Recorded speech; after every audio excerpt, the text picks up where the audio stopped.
Qui en Algérie ne connaît pas les camions Chakman? Qui en Algérie ne connaît pas les camions Chakman?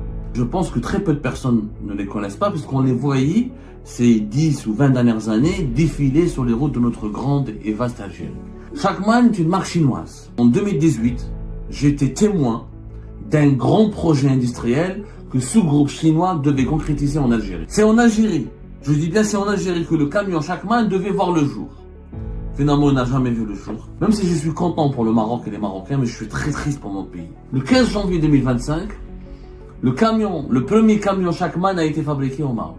Les Chinois, qui n'ont pas pu faire leur projet en Algérie, sont partis au Maroc, ils ont fait leur projet. Ils ont lancé leur premier camion monté, assemblé au Maroc, c'est le X6000. Ce véhicule a été rassemblé avec un taux d'intégration de 40%. C'est un camion hyper neuf, très solide, qui peut résister aux températures extrêmes. Il est équipé d'un radar, un retardateur pour une gestion efficace des descentes. Il a une analyse prédictive des conditions de route. Franchement, c'est un bijou de technologie comme les Chinois le font ces dernières années. Chaque mois a beaucoup évolué. Les Marocains l'ont fait ce projet-là alors que ce projet devait se faire en Algérie et je vais vous dire comment ça s'est passé.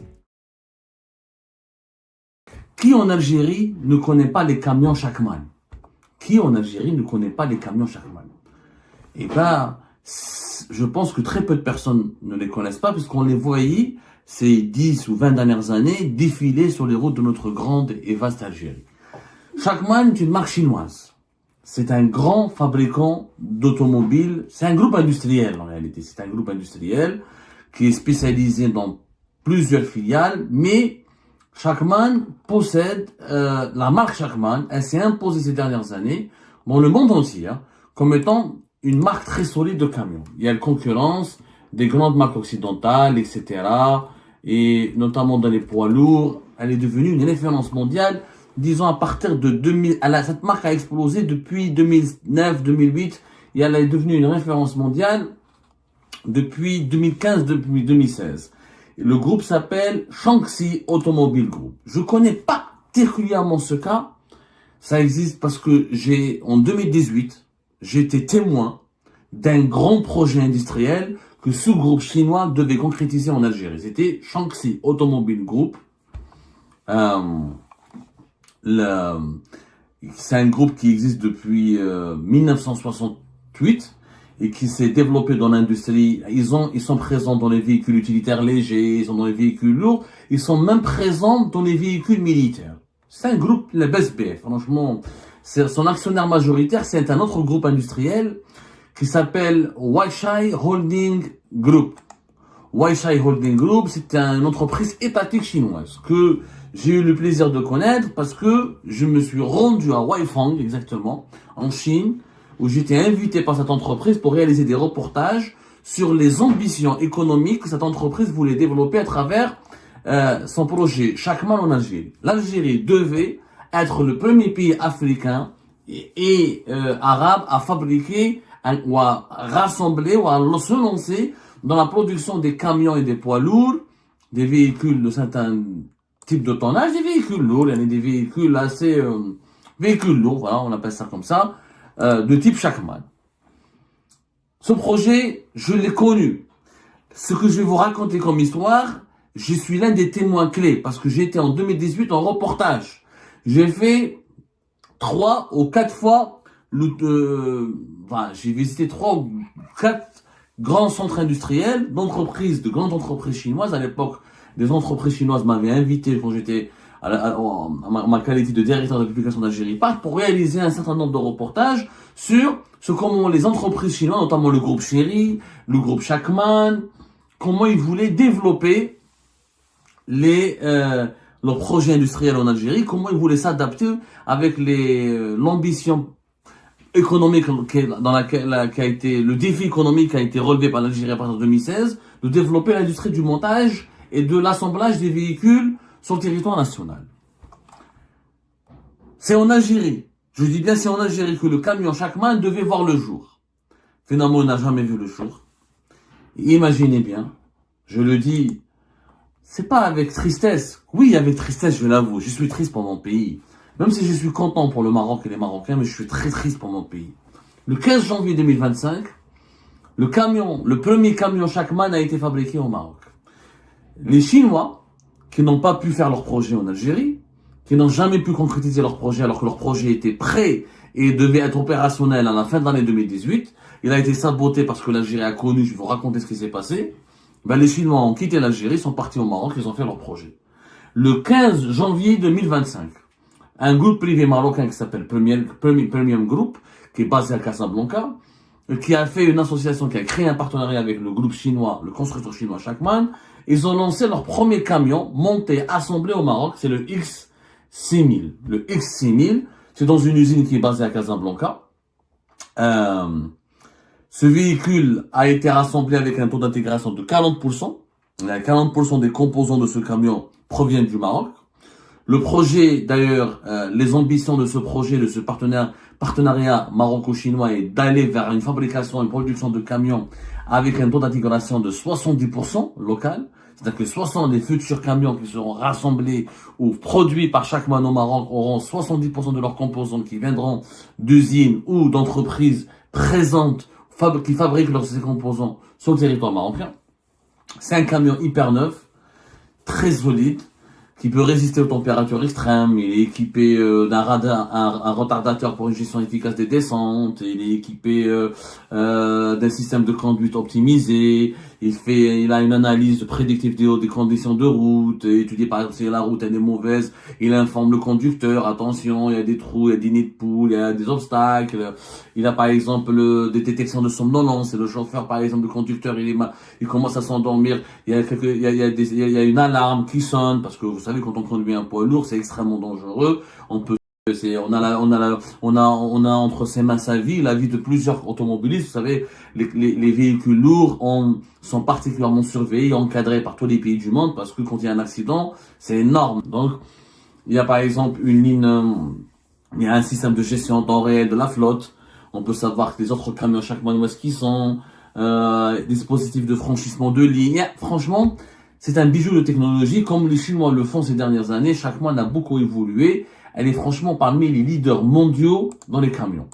Je dis bien parmi les leaders mondiaux des véhicules lourds. Il y a la concurrence, les Scania, les Daimler Truck, les Renault Truck, Iveco, Renault Truck, Daimler Truck. C'est devenu une véritable référence mondiale, Shackman. Les Marocains l'ont fait ce projet-là, alors que ce projet devait se faire en Algérie, et je vais vous dire comment ça s'est passé. Alors, on va pas trop s'attarder sur le projet marocain, parce que c'est un groupe privé marocain qui s'appelle Premium Group. Premium Group, il est présent dans le secteur du BTP, dans l'exploitation des mines, dans le transport et l'industrie de l'agriculture et de l'irrigation. C'est lui qui s'est associé avec les Chinois, Shackman, pour réaliser une usine de montage à Casablanca. Les Chinois avaient le même projet en Algérie depuis 2018. Les Chinois étaient présents en Algérie, le groupe Shackman était présent en Algérie depuis 2006-2007. Entre 2007 et 2017, je dis bien de 2007 à 2017, voire même jusqu'à 2018, Shackman était le leader du marché algérien. En 10 ans, il a vendu plus de 40 000 camions. Plus de 40 000 camions. En 2019, les parts de marché des poids lourds, des véhicules lourds en Algérie étaient détenues par Shackman. Il était leader absolu du marché. Comme il vendait beaucoup et ça travaillait beaucoup en Algérie, il a voulu faire une usine. Parce que la loi algérienne, à l'époque, il y avait une pression, on ne voulait plus importer des véhicules, mais à part quelques exceptions, les véhicules lourds et les véhicules utilitaires, il y avait quelques exceptions, mais le gouvernement algérien à l'époque, il avait légitimement une très bonne vision, c'était de se lancer dans la production et l'assemblage des véhicules, y compris les camions. Le groupe Shackman, les Chinois, avaient un associé, qui était le groupe algérien privé Mazous Trade. Regardez, ce que les Marocains ont fait en 2025, les Algériens devaient le faire déjà en 2018. Le groupe Mazous Trade est très connu, c'est l'homme d'affaires Ahmed Mazous, qui était un milliardaire très connu à l'époque. Il faisait partie des 10 grosses fortunes de l'époque de Bouteflika. Les 10 grosses fortunes de l'époque de Bouteflika. Il est parmi les 10 personnes les plus riches du pays. Ahmed Mazous était le propriétaire du centre commercial de Bab Zouar. Il était le propriétaire du jus, la marque, l'entreprise qui produisait des jus Ngaous à Batna. Il avait aussi un projet à Batash, pour se lancer dans la production du sucre. Il était présent aussi, il était le représentant exclusif en Algérie du groupe chinois Chery.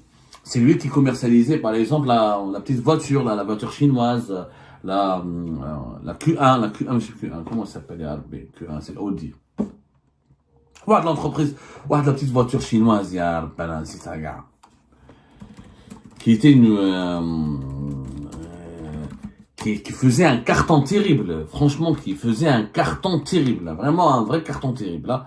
Et il était en tout cas le représentant de pas mal de marques chinoises, il travaillait avec les Chinois, notamment le groupe Chery, et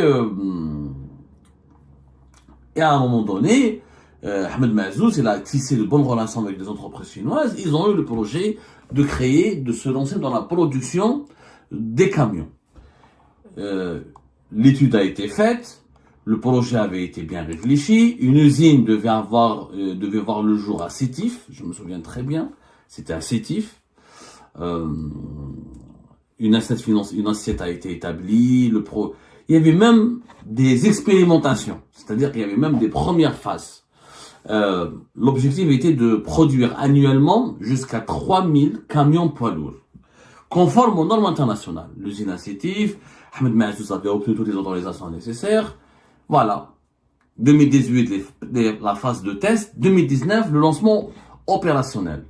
Les débuts, bien sûr, comme de tous les projets, le début, c'est le début. Rome ne s'est pas faite en un jour.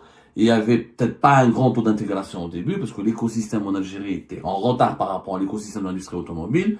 Je rappelle qu'au Maroc, ils ont un tissu d'équipementiers de la sous-traitance, qui sont déjà très énormes. Je rappelle, j'ai donné tout à l'heure un chiffre important en parlant de l'émission que nous avons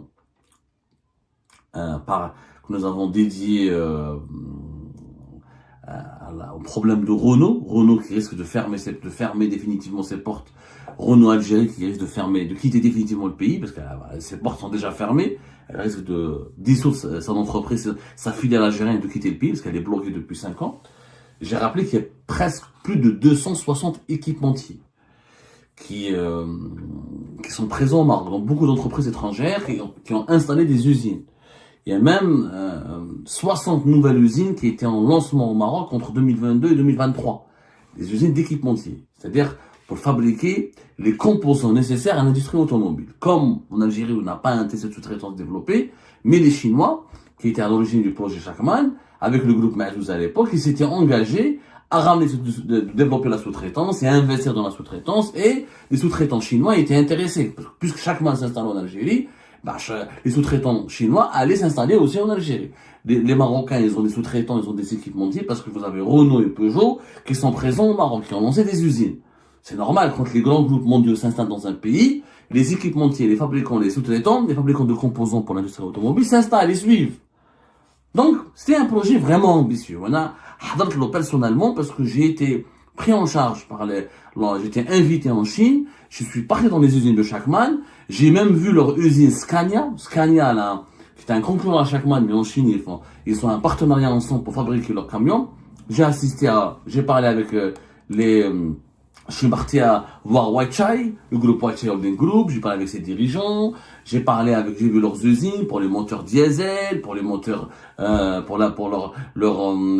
les technologies nouvelles et innovantes sur lesquelles ils travaillaient. J'ai fait tout un reportage en 2018, d'ailleurs, nous avons diffusé par Algéripage pas mal de vidéos. Malheureusement, la crise politique de 2019 éclate, et la vengeance contre l'ancien régime de Bouteflika a aveuglé tous les esprits, et le nouveau pouvoir qui avait vu le jour au lendemain de la chute du régime de Bouteflika a décidé de mettre tous les hommes d'affaires prospères à l'époque en prison, parce qu'ils étaient accusés de corruption, d'enrichissement illicite et de trafic d'influence. On les a mis en prison. Ahmed Mazouz a été placé en détention en juillet 2019. Il a eu plusieurs procès, plusieurs affaires.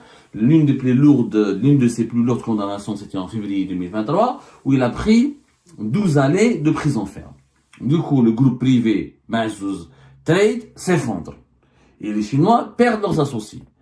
Comme ils étaient adossés à ce groupe privé, pendant 5 ans, de 2019 plutôt, de la fin de 2019 jusqu'à 2023-2024, Chakman n'a rien pu développer, aucune activité. Le projet a été arrêté, leur associé algérien est en prison, l'entreprise algérienne a été paralysée, il y a eu des saisies, il y a eu des retraits d'agréments, des retraits d'autorisation. Donc les Chinois ont vu leurs projets et leurs ambitions en Algérie totalement s'évaporer. Pire encore. Donc, pire encore, wesh ça. Il s'est passé des choses encore plus surprenantes. Quand les Chinois ont décidé, parce que, bon, les Chinois ne sont pas responsables du comportement d'Ahmed Mazouz. Et même tu as condamné, on a condamné Ahmed Mazouz. Pourquoi démanteler son entreprise privée? Pourquoi bloquer le projet du montage des véhicules? Pourquoi bloquer le montage des camions? Allez le bloquer. Pourquoi le bloquer? Les Chinois n'ont pas fait de corruption, n'ont pas donné de pot de vin, ils ne sont coupables de rien. Ils étaient partenaires avec un Algérien qui avait des problèmes avec la justice de son pays. Mais l'entreprise, en Algérie, on n'a pas différencié. En 2019, encore une fois, on n'a pas distingué la personne physique de la personne morale. Du coup, quand on a mis en prison Ahmed Mazouz, on a saboté et on n'a pas, je parle de sabotage. Pourquoi? Parce qu'on a paralysé toutes ces entreprises, on a bloqué les emplois et on a bloqué des projets qui étaient innocents et qui avaient une valeur importante pour le développement du pays. Fabriquer un camion, produire un camion avec les Chinois en Algérie, c'était important pour le secteur automobile, pour l'industrie algérienne, pour l'économie algérienne, ça devait créer des emplois et ça devait permettre aux Algériens et aux Algériens d'apprendre un savoir-faire qui est de fabriquer des camions avec une marque chinoise prospère. Tout a été bloqué, donc c'est du sabotage. Juger Ahmed Mazouz, c'est une chose. Bousiller tout un projet économique, pénaliser ses associés chinois, bloquer les projets industriels qui créent des emplois, qui créent des richesses et qui devaient permettre à l'économie algérienne de se diversifier, de se développer, c'est du sabotage.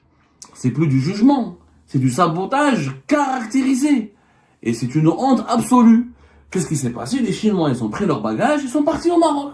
Les Marocains, c'est plus stable, il n'y a pas de vengeance contre les hommes d'affaires. Les hommes d'affaires marocains, ils sont pas instrumentalisés politiquement dans les guerres de clans qui noyotent. Il n'y a même pas de guerre de clans au sein du régime marocain, parce qu'il n'y a qu'un roi, c'est lui qui décide. Les autres, ils ne décident pas. Les autres sont au service du roi. Il y a des petites guerres entre les conseillers, entre les membres du gouvernement, entre quelques décideurs. Mais il y a un seul centre de décision, c'est la monarchie. Du coup, le pays il est plus stable, pas d'émeutes, pas de hirak, pas d'instabilité. Le pays il est plus ouvert. Il est intégré à la chaîne de production, il a déjà des équipementiers et des sous-traitants qui sont présents sur place. Et comme les Chinois n'arrivent plus à faire des affaires en Algérie, ils sont partis au Maroc. Ils ont fait leur usine au Maroc, le camion kharj.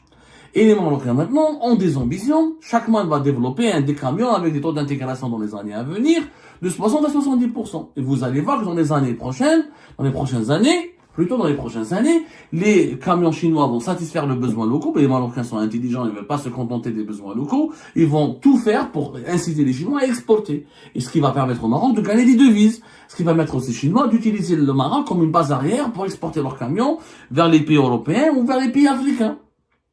Et tout ce projet devait être fait.